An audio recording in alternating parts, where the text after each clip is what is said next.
here. The house was the home of Henry and Mary Harrison. The main portion of the home that we see here was built between 1850 and 1864. The married couple, who went on to have 7 children together here in this house.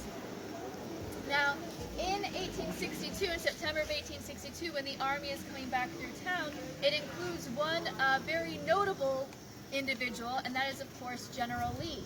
And he actually stays here at Harrison Hall while he's in Leesburg for several days.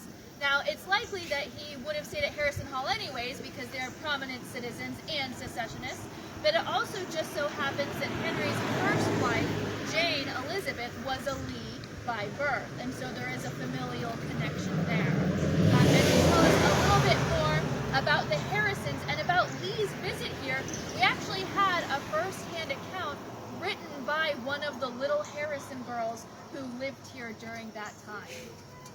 So this was written in 1922. In Leesburg, Virginia, on September the 3rd, 1862, from a window in a big brick house on King Street, 3 little girls looked out.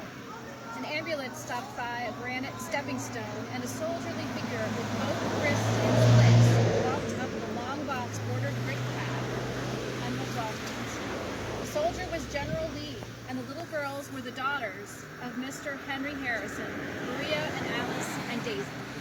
General Lee was starting into the Maryland campaign. He had sustained a painful hurt when standing by his horse, which gave a sudden start. In catching himself, both wrists were sprained and a small bone in one was broken. Dr. Jackson, Mrs. Harrison's physician, was called from next door to see that the wrists were dressed again. Traveler and General Jackson's horse were put in the stable, for General Jackson was here to confer. The little girls made horsehair rings from Traveler's tail, which he left behind in the stall as a memento. General Lee paid a call in Leesburg.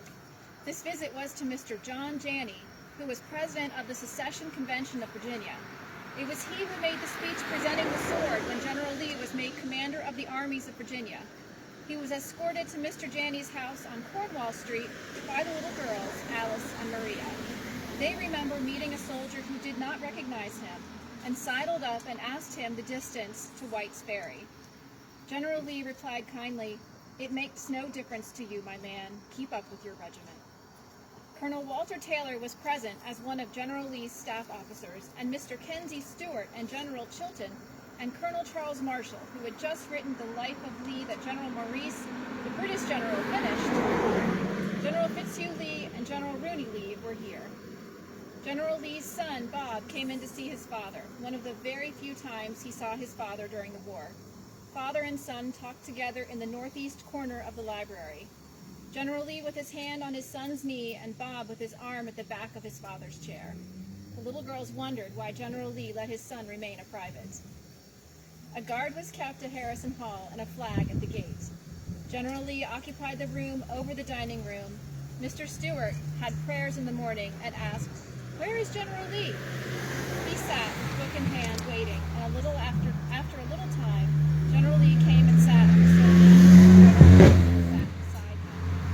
Mr. Harrison's hospitality is far famed. We can imagine the breakfast table groaned with good things. There was a first and second table on this occasion. Mrs. Matthew Harrison, a cousin of the house, sat on General Lee's right and cut his food for him and fed him. Little Maria ran after General Jackson after breakfast and asked him when the Rockbridge artillery would pass through Leesburg. The most loved Packard cousins, Joe and Walter, were in this division. The Confederate forces are estimated at this time by General Longstreet as 45,000 effective men. The Battle of Sharpsburg soon took place. So while General Lee is here, he's able to enjoy a short respite from battle. As Joe told us, they're just off of the Battle of Second Manassas.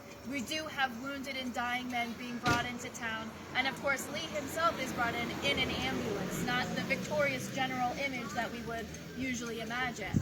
And so while he's here, these little girls tell us that he is visiting with his generals, he's conferring with them, and he's also paying a visit to one John Janney, who lives just a couple of blocks away and whose home we're going to visit next. Any questions?